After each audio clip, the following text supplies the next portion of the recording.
Pumoni Yesu e na oe e au le pule tonu le pule e olai le tupu oe o tupu ina fio mai ia tango i lau pule ina e pule ai o le malo o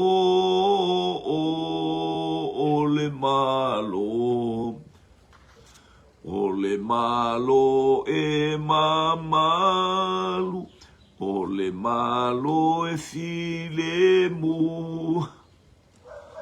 o tupu umalava fai pule mamalo ia lato o mai uma e foi a te oe ia lato fai taulanga faafeta o ele tupu moni ne tupu e olai o le malo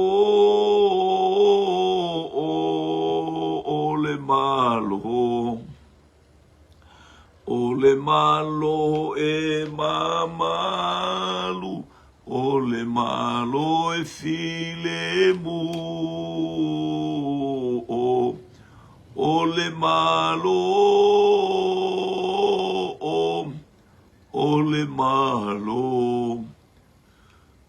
malo e mamalu o le malo e filemu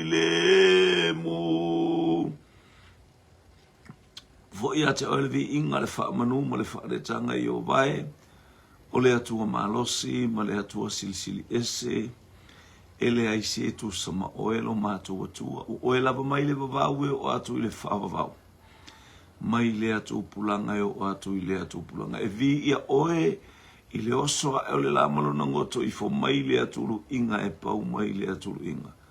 Tu mau ia te oe le mamalu malau sili e se le wha manu ma le wha anetanga nei. E o i le wha avavau. Le mato ia il niva engo le aso ta maa whaftai le utou singa i le aso atoa whaftai le mano le toto i Yesu sau mai. Malutia i mato uimia uma. Mato usauni e whai whasoa. E leiso matou malosi, e leiso matou poto, au o matou tutu o se au auna i lumo le anganga pa ia, aleluia, tau tala, whaia pele me te fina ngalo ai anganga pa ia whaton, folau mai lo uwa nganga, i mea uma matou te whaia i o le matou wala, au le alo whatu upenga ta whailangi, ta liuma i o latou ainga mai fe au mangaluenga, i o efo i o fotua i atu le lia mo ngaluenga a mata i le hafi. Whaamanuia ia te ilatou ona o Yesu. Amene ma amene. Suafa loloto lau tele ma walunga ma tautia lo tātou wali o Yesu Keriso e whatalo whatuai i nei o tātou aingo whai ona mafuta mai le nei a fiafi le aingo le whatuatua. Ia vi ia le li tu mau i le atua le vi inga ia tu mau ia te ia le wha manu ma le wha ane tanga i mea umalava. Ia le manu ia o le atua ia le pa ia le atua. Ma lo le seusila sila le nei aso atoa. Ma lo fo i ngā lue tiu te whaiva whea ngai mai tātou. E tātou te whaftai lo tātou atua. O ia wana wha soa mana whaia mea umau. E vi i ai lona suafa e whaavavau. Ia leu whaawa watu tātou polo kalame. Haleluia i le lua le tupu lona tāpus fulu le o se e mai tātou polo kalame. Le sa tātou i se vaenga na nafi. O le fasiotia uma lea e ieu o le ainga o le tupu a apo. Haleluia. e sola le amio le anga, a e tuli loa ina lava, pimpe tau fu i el nata la an, se fe awe. Fea lava le mea sola i tangata fai mea le anga, e tuli loa ina lava. Po au winga le leia, au winga faali mai fa peia like okay. Ia ai ole atua e atila na sila fanga. Nis tangata la e ata mai. A olona winga malona mafaufau lea ia ti tō oe. Ia o oni mea faale tonu li so ifua ma leo langa. Ni ia lea li. Ia ole na fasi ai e ta malo o ieu fai ieu matupu. I esele mana i o afionga le atua lei ma se me abe sepe o tala le atua alu ya elia alu ile ala i tamaseko a o ile ala i tamaseko ma o i tamaseko masuria fa au asaevi le wa umana fai le wa le uma te le atu na le se atu matato a umana fa au asaevi e fai matupu o suria ai fa'au u ieu la le tatou te talatala noa ini ile afionga le atua ngō whapero whetanga mea au mai whapero whetanga na tau mai au le whamaoni le o le atua o le teimi e whatau nuua ele ai se mea e tō vale ele ai se mea e pa ufua o mea uma e whetala i e le atua e saunia faisi na umi o taimi ia le e whato a whatau nuu lelea. Ia le li. So tilo atu ile. Tu sile no tu e ta ua atu wa ile. O le tila moe valu se lau, valu sulfa le o iai. Aleluia. Esa utango e mele taimi na whaatonu wa ilu tupu. Aleluia. Iva se la uma leono.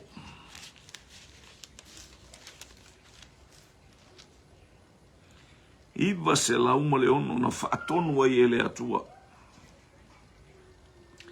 Na whaatonu ai ele atua ele iva se la uma ti tausanga o lumana ele Mesia. Before Christ ele yo o mai Yesu. Iva se la uma leono. Ya on sa misi fez stama inga wenga le melia. Iva se la uma leono.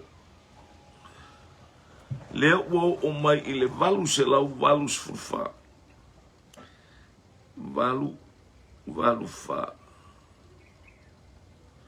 To esto i le lua, esto i le valu.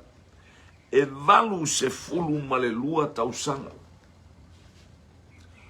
Wa valu se fulu ma le lua tausanga na va ai le upu ale atua na faia Elia. Saue alu e fau. Ale fato a fau ula waria. Ale fato a fau ula waria fau e Elisaia. Fau e Elisaia. Vi ia leli. Praise God. Ele leile atua. I taimi uma. I atu mauile atua le fa manu ma le fa netanga. Praise God. Valu se fulu lua tausanga. Talu maile. Taimi le wahalu si itia Elia ile langi. Ai savali mai loa ta maloa le o. Ai savali mai loa ta maloa o Elisaia. Faila na ngalu. Luma taule savali mai loa Elisaia taale vai. Matala le vai o ioritana te i tangata. Anga i mai Elisaia Jericho faale tonu fanua sau. Faile vavenga ina fo lua ai vavenga. Sau tau ma i tupu e tōtolu. Haleluia o faale tonu. Haleluia ile tau ama.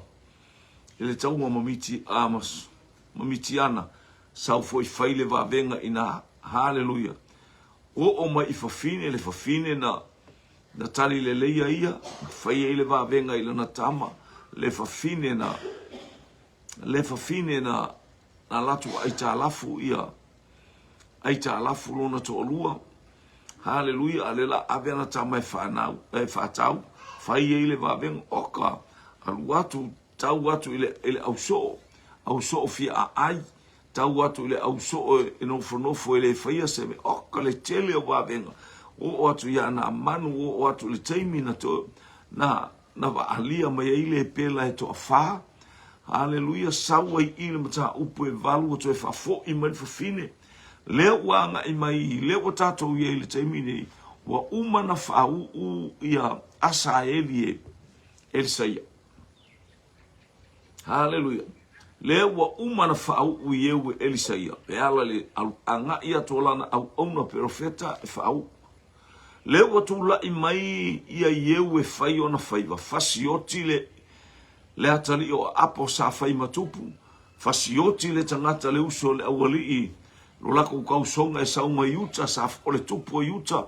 Aya, ai sauma leia atu i a ieu aisea o mea umana whaatonu e le atu e savali e tangata.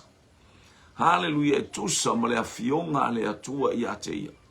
E se le mana ia pe a tatou soli muri a au i le vala au mai o le atua i lo tatou vala aunga. Haleluia, o anga ruenga o fain tatou whaatino i. Whaatino ma le loto fia awane e alo awane i e tepa awane e alo i le atole ni upe o le winga o le atala alo i le atole ni upe i te lafi ai.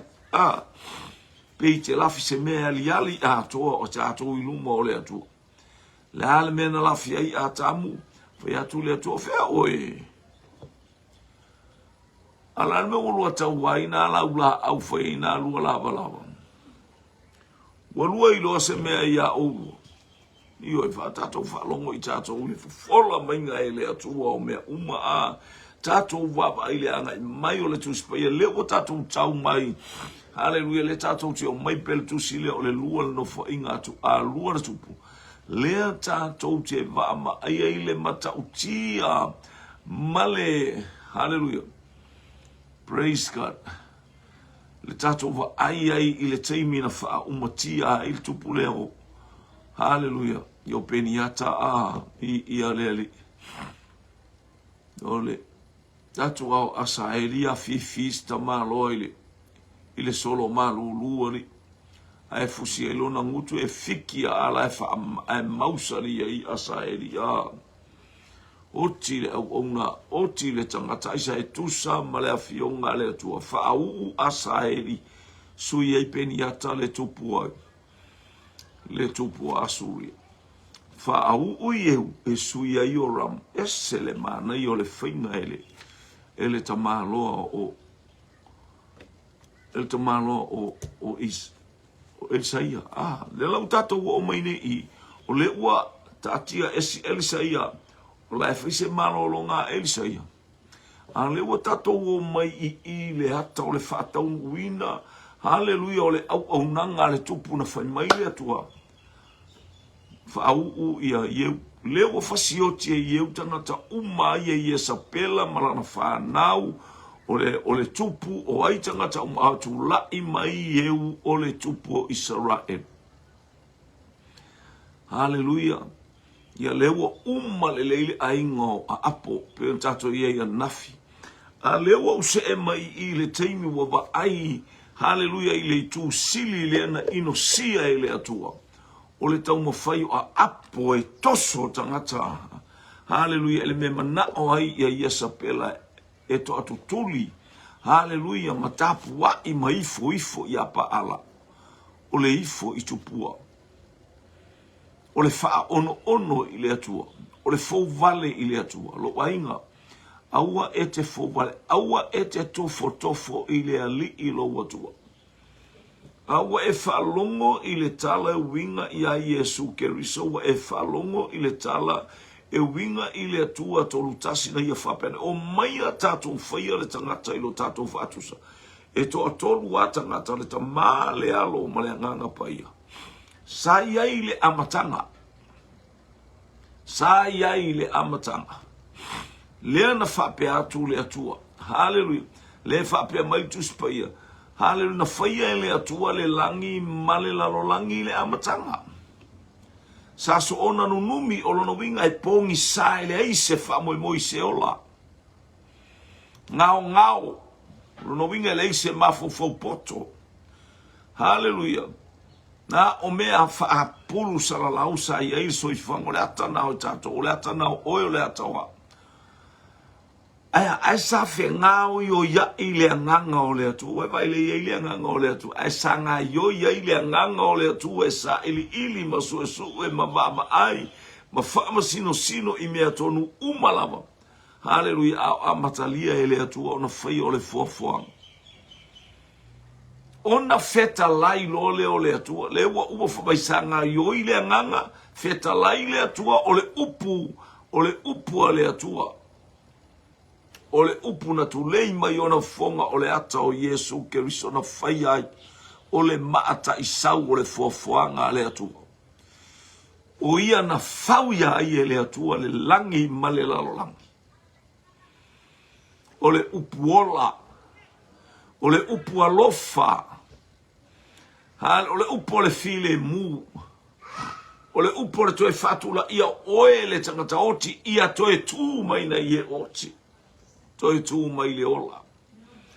Lea wa o mai o maia oi I le te asa iai le atua le na whapeane ai o maia tātou whaia tangata le wa umana ngā ruenga lea a lea la whai tangata lo wa inga na whai whaatasi le atua le tamā le atua le alo le atua le nganga paia le tangata I lona whaatusa. Amene ele lei le atua e whaavavau lona alofa. Praise God. Lewa o maia o I teimi lea ua mala au wai ta malo o ieu ka I poko le kupu. Ngā ruenga le whai whaatino ai le vala aua le atua I lona soifua ma lona olanga. A o ia I lunga o le funga ele a o ia I lana tausilionga. A o ia I lona mala auwina. A o ia I le auwina atu. Hallelujah. O le wa awina atu le atua. E whai le wheau, e whaatino le ngā ruenga. Pe o le tala Isaia. Hallelujah. Ina ua saule. Na ua tu ia Isaia I totono le malu wa tei Isaia I le atu ai ngā ba. Ia ta I leva na ola sto ina Isaia. Ai fato a fate ia Isaia le mata upu e ono o le tusia. Hallelujah. O le tusia Isaia. Mai wa oti le tupo usia. Ana le oti usia o le kele I o mea oki. O le mau usia le whaalawe lame lo soifua mala uolanga. Wa leva na fia awina oe. Wa leva na fia avatu le Hallelujah, e fia savali, wa e fia tautala o le kele o le mau usia le whala me lame I o tātou tafatafa. Ia le na mau atu le la unga le whaifi au le anga umaku ngei, a vai swaifi au o kele le au loko le anga. O usia mea ngā. Ia ni usia mai whare wha. Ia le atu Ali Florence, ai ni usia o mai whare wha. Ale na peo mai lau le ngulele oi. O whagali. Fa mai ole aso na hoti ai. Usia. Ai kilo lo Isaia le mamalu o le atua. Oka.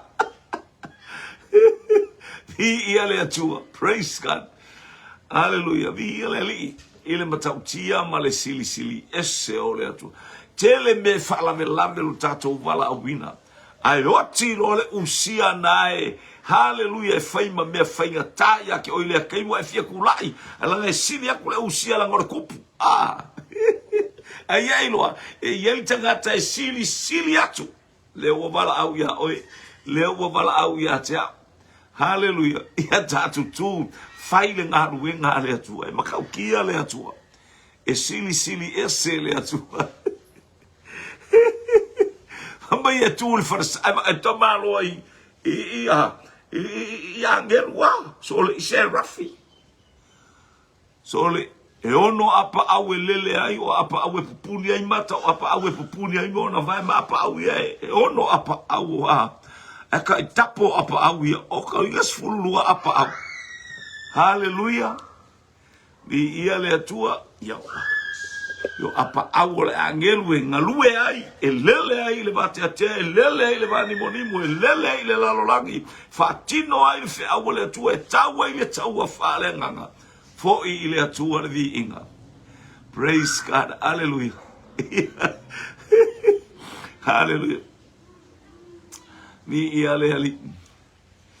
Praise God, waftai atua o una le atua, na sunga alumana i matautia vi ia le ali, i te alofutele mo, mo ele so au ona vi ia le ali. Praise God.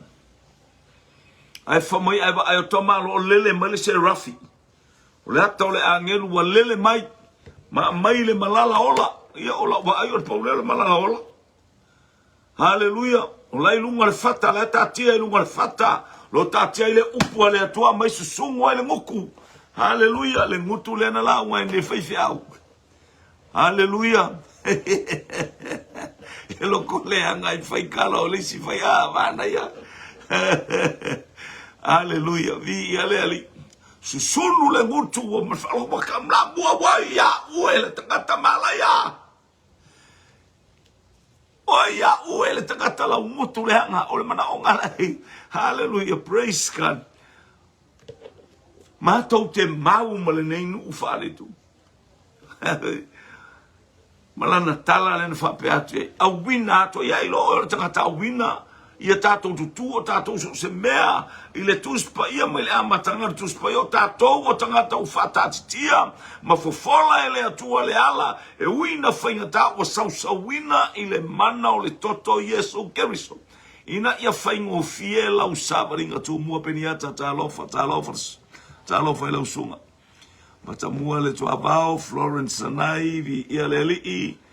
Hallelujah, fatalo foi sunga tito, vi ia le atua, valo pausima, vi ia le alii, ngale le ia tu le atua, isio tato wainga.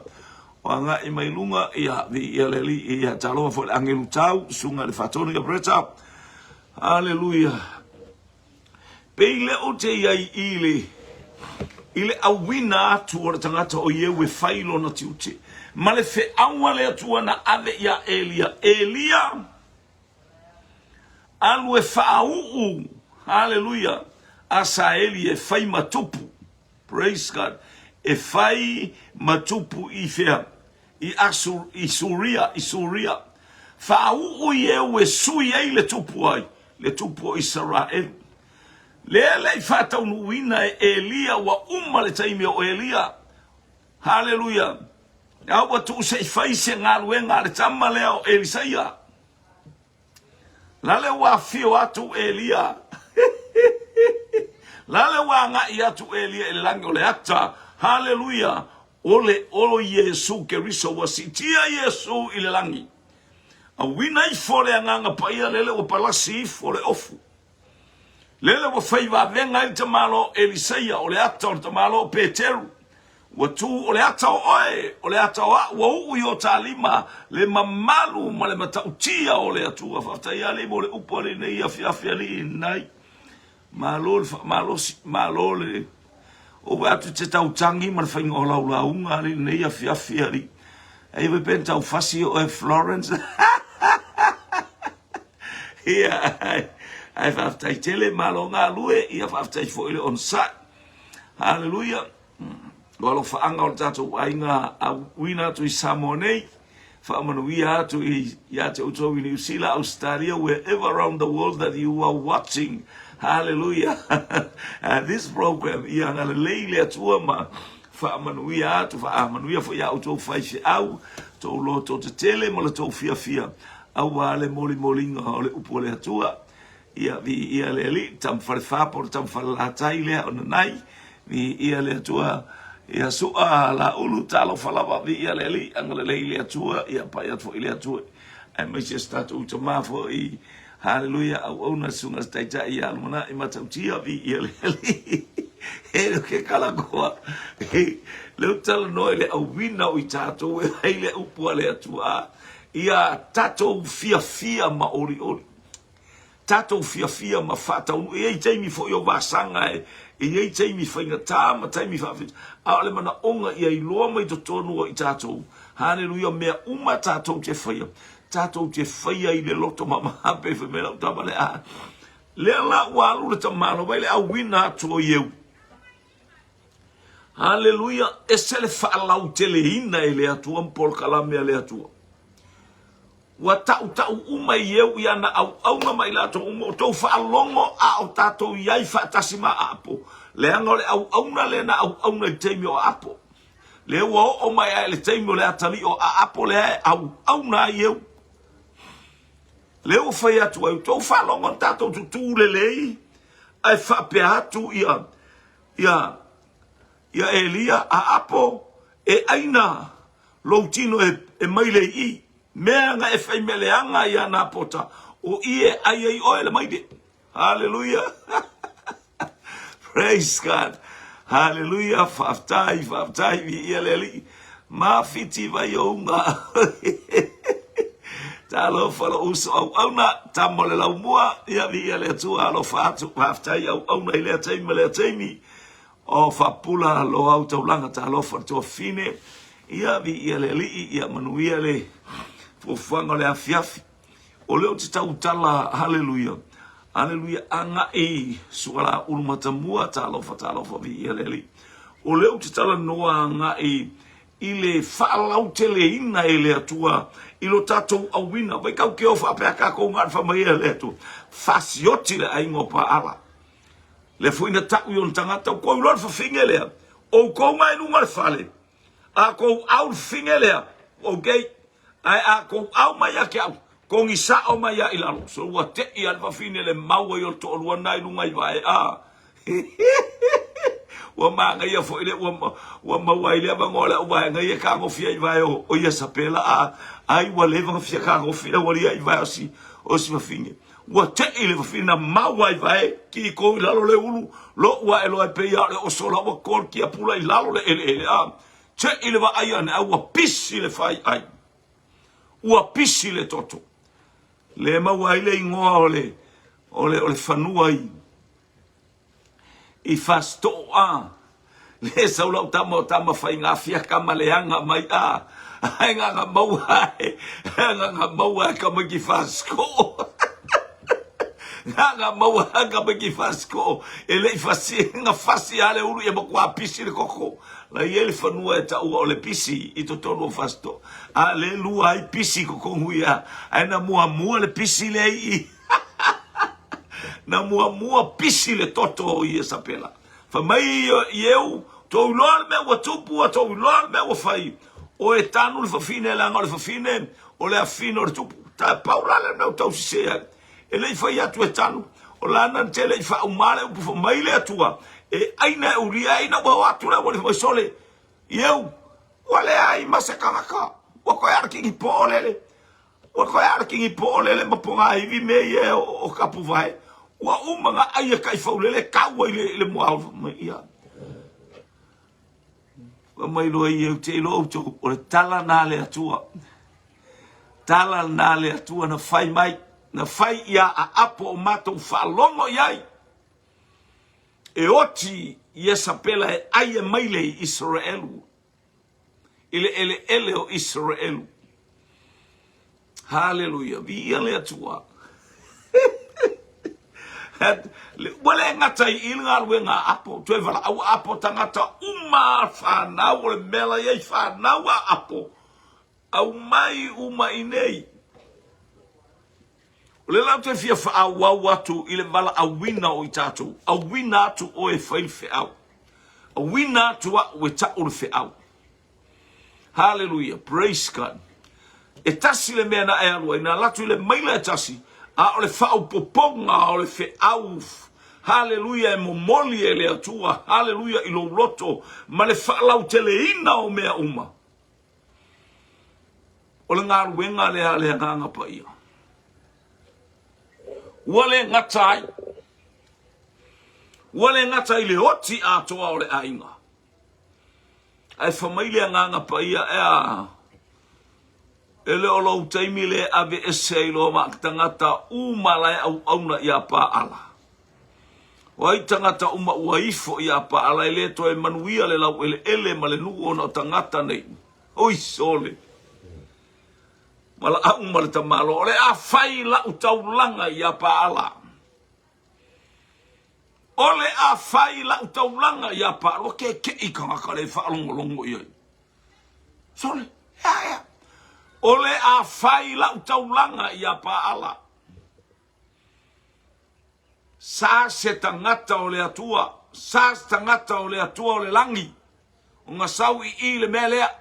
E kou kelef. Kele mga umia o kou. Na o tangata ole matou lotu. Ele mga umia kou loku. Haleluya. Sanga o maise kangaka o loku lea. Na kou ke fai upu ya paala. Haleluya. Iyo ya fan femi kai pe or kai mi fa Elia a. Hoi paala sawia paala paala se sivalo paala yo fan ale Tito mais fale leila o tavale mais va leilo au wala nei te ua faina o ilunga o le ala au wala o New Zealand ele oni au wala te ta alo yai. Haleluya, fa manu ya tu le tu ya te oe le au na ma au nga luenga mata o vie. Taupo Samoa Assembly of God ta lo fa le ainga lo tu tono taupo le onga to tonu o au gilani anga ya tu Wellington a fea nei taupo. Anga ia tu ma nga ia tu anga Hastings manibia o ka e onga to tonu ile Assembly of God I taupo ia lo fatu bi ele tu fa taile wai ia walu siva ia pa ala na o tangata o matou ekalesia pa ala.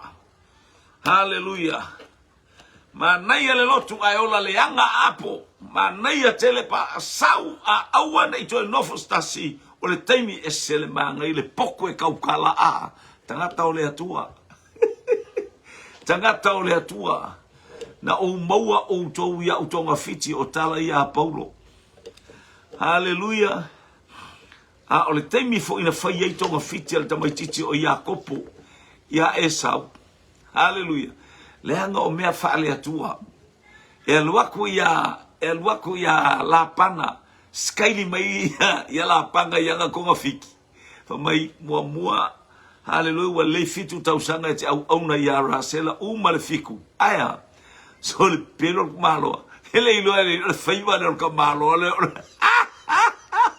O fai konga fiki a. Ele ilo skama tala le malo le soi foa ia le li. Ele ilo e la pana o le faiva le o. O le atali o le atua.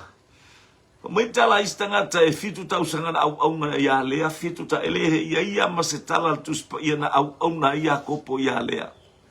Ia ela ta italea fasoan. Ele au na ia lea. Ai ona tatova ai le matautia o le au wina o le tangata. Au wina ma le fatu. Au wina ma le upu le atua o te iate oe. O te fesoasoani iate oe.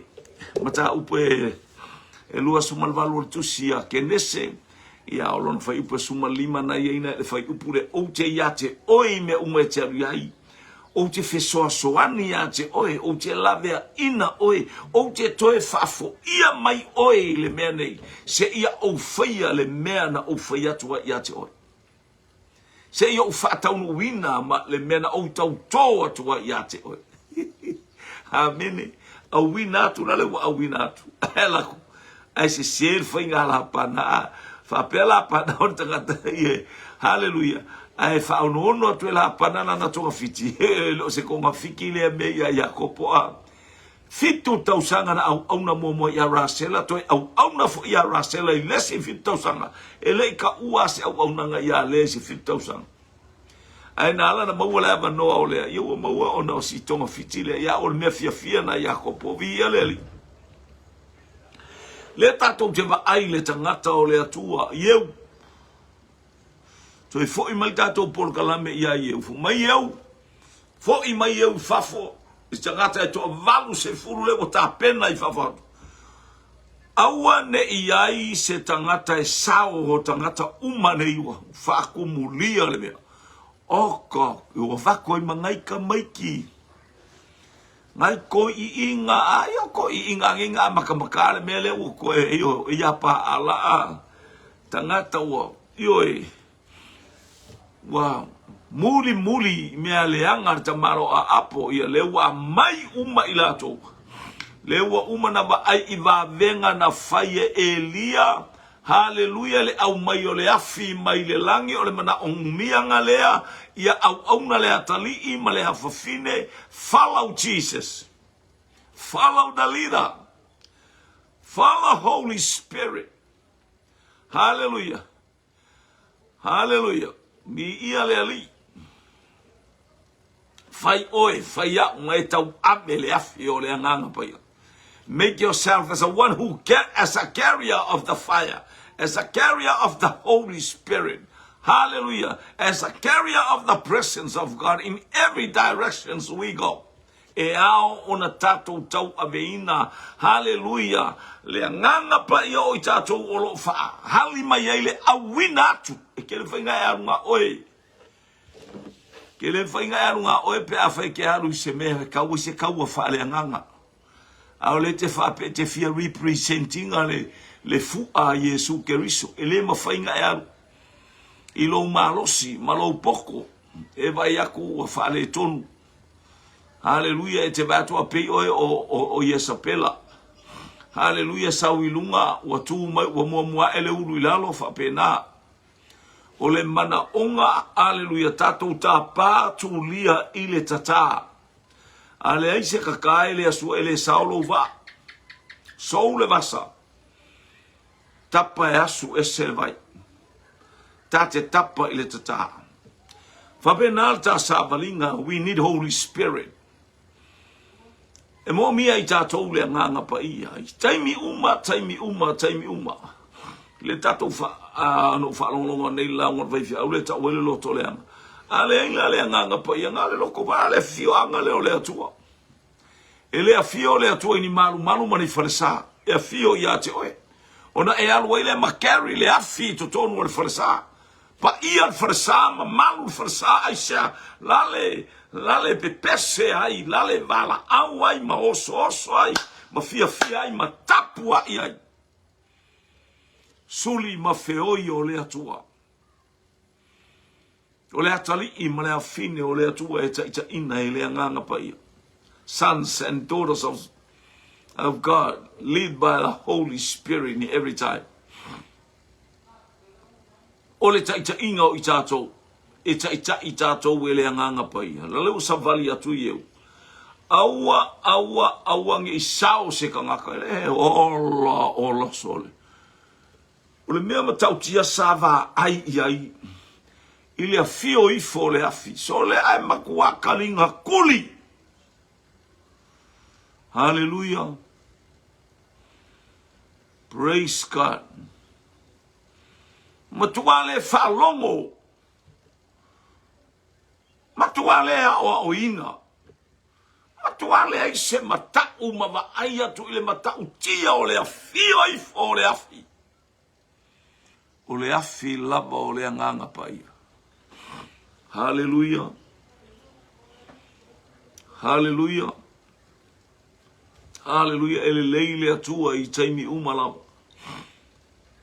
O osi lo le taulanga I tonu o le fale. Wa loka le fale ai sava vali le au tau. Valusul. Hoti uma tangata uma. Hoti tangata uma le ai se tasi ale upu. Sa se tangata o le atua na sa ngei. Loko wakua. Pe ia le tau tala fo. Ia lele. O le tau tala le mea moni. E ngake le ilo le atua. Aya o le tonga fiti. Pena o fai atu fai tonga fiti le lei. Ai awane e fai se tonga fiti le anga e oti ai le au auna le atua pe oti ai le ti akono pe oti ai lo uso a tangata. Tātou te leo tau ma tangata. A oli I ma fai pule o le. Mani moni o mo nganga whasalame. O lo tau ma I tātou. Ia le ali. Se le mana ia a. O le tala lea. Le ai se sina sao. Ai sea. O le awina atua oe. E iai le poto. E iai le atamai. E iai le whaauta. E iai le mata ala. Haleluya, leanga o mea ia, leanga ngai whaatumulia i oe, whaatumulia ia oe, whaatumulia i tatou. O e au auna i le atua ma le loto maula. Ia, vi ia le atua, praise God.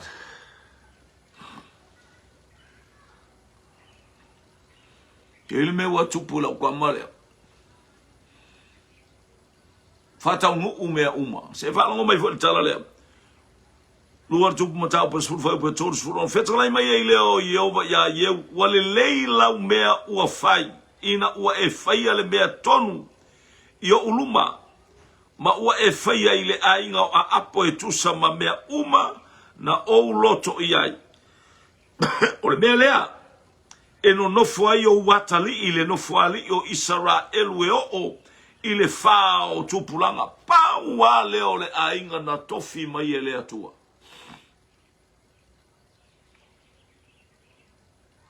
Ainga o la utamale na awina e le atua. Whaau ui e sui ai le tupu o Israel. O lona tali lea. Ilea ilana au nanga male awina atu olona olanga. Fatu pulanga umalona atali isu so umale atali olona atali le atali ole atali le atali ole atali ole atali. Eno nofo ile nofo inga atupu Israel wa umatulisi so atulisi a ole ainga o ye. O ainga umana amata mayaile. Na amata mai ai ele no fo inga Israel. Se vanga na fo ile ainga leo na tolu i tu ainga na sawai. O Mary sau ya apo sau ya yoramo umalo. A ole ainga lea. Amata tu ya ye umala na whana ue to wha elima. Elima no fo inga le no ulea. Au ya le ainga lea. Ta whalongo pea. Ina uale liliu ese i leanga sala. Ai whamail whai pule tosu tasu. Ai le i ana ieu i sa bali. Ieu.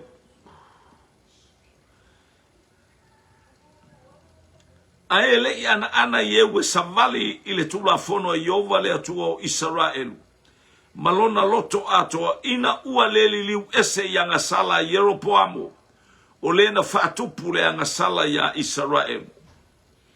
O ia ona po na matai e Yehova ona whaato i titina, ona wha i titina o Israel. Mafasia foi, na fasia foi e Asaeli o ila tou i leitu uma o Israel. E a mata yoritana i tu e alwa e aile la. O le nu uma o Kiliata makato mareu pena a toa Mamanase. E a matai Aroelu e lata ile alia o Arinona o Kiliata a toa mavasana. Ia leali. Praise God. Mana ia le savaringa ieu pangalea. Ale wata umai el tuspa ia. E leo alu e se alona ma fau i povi aulo fo ia ia ma mea ia na faifo ia le tamalo i Yeropoamo. Povi aulo ia na whaataita i Yeropoamo le na whai e Arona i ona pōna o mai el nu mai ai kupito.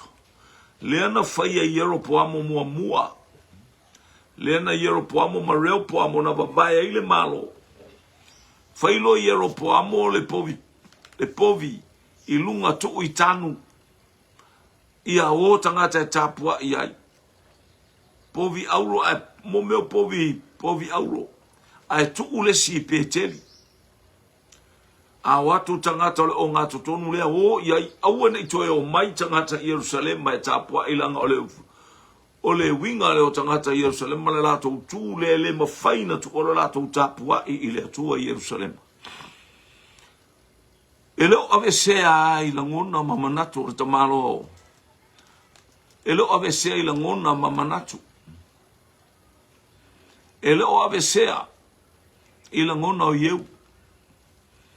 Mele tua lau tu ina lau whanau e toa whaa. Lau whanau e toa whaa uma oe. O mailoa lau whanau e toa whaa o lo watari. A uma lo watari saule atari o lo watari. A uma le te saule atari o le atari o le atari. Uma le na e whai matupu ya Israel. Ola umea alofa na e watu i ate oe. pe ia istanga tolo ainga e fai a me le ale tawina o langa ke le me ngai fai o le awina o le atua o lo sila fofonga o le atua ia te oi o le awina o le atua I so samea hallelujah praise o lo ia fofonga o Jehova I taimi te lua mafuta e pe o le tala ia Iosefa sa iai le atua ia Iosefa sa iai le atua ia Tabita sa iai le atua ia Mose o le awina o I tātou I le aitu ma le aitu hallelujah e taui I tātou e le atua I vaenga ese hallelujah le ale mana onga e whaafeiloa I le atua o malia le fina ngalo le atua le me wo o le aupa ala ia wa ave fo I le taui mo lana au na ia ieu Pauleo le meu ta umai al tuspa ia ele o ese ieu ele ia ese ieu mai winga le anga lo ainga awina oi o le atua lo manu malo o le atua lo filemu o le atua lo pato o le atua lo watamai o le atua le atoto le au o le atua le sa o lo tonga o mea uma tatou te iai o Yesu ke risolava o ia o le autu o ia o le ala o le upumoni o le ola hallelujah wa umana ia feta le tele me o ia te o le mafafai o to I feel mai le anga pa ia we need to abide with Holy Spirit so time in every single time e mo mea tātou te whawawa I mo tātou mafta futa ma le anga pa ia I taimi uma ina ia tonu la tā sāwaringa o ia e fesoa soani o ia e fautua mai o ia e taitai o ia e whaia onga o ia e aoa o ina I tāua o ia na te whaamatala loto the work of the Holy Spirit I mea uma tāta sa whai mai Yesu no nofo Jerusalema aua tau te oi se mea se wha ofu o tau I le mana mai le langi le mea na fola ina e lo utama ai oi no nofo Jerusalema e mawe o tau le mana pe a fio I fo le anganga pa ia o na whai leo o tau ma mori mau a wina atu hallelujah the one who sent in every directions hallelujah and every places wa fina ngalo ia ile atua ai no fo mawe o tau le mana pe a fio I fo le anganga pa ia e a mata ilo ainga Jerusalema a mata ilo ainga a mata ilo farao a mata ilo fale hallelujah o atu iutaia le wa mata tatala le fe awa le atua iutaia hallelujah o ainga o wo la todo o atu I Samaria se ia o I tulu inga o le rarolang e mo mia lo a wina atu o lo afifi o tato loto o lo tato sawa mali male nganga pa ia o lo tato falo longo I lona fa mafana fana mai o lo tato la ngona le leo le nganga pa ia hallelujah yalla ya Yesu ke risolo tato wali I malo tato fo ia fetala mai e maua auto I puapua ngā mawhainga tāo le laulang aua o manu malo ia auto ono sai ia tato ono sai o le tangata awina o le tangata ono sai hallelujah o le tangata na te amele afio le nganga pa ia a carrier of the fire and the fire of Holy Spirit. You carry the presence of God in every way, every directions that we go. Famanuia le tua ia te oe ile ne ia fiafi. Hallelujah. Ia ia famanuia nga le atua ma ia iwa tu mea umelevi inga o le atua le tama le atua le alo. Le atua le anganga pa ia. Famanuia ia te itato umalava le aingo le fato tua. Lau o ona tau tua ia te oi le nganga fa mawalalo ona o Yesu. Amene ma amene ma amene. Manuia whainga malolonga le afi. To God be the glory forever and ever. Amen.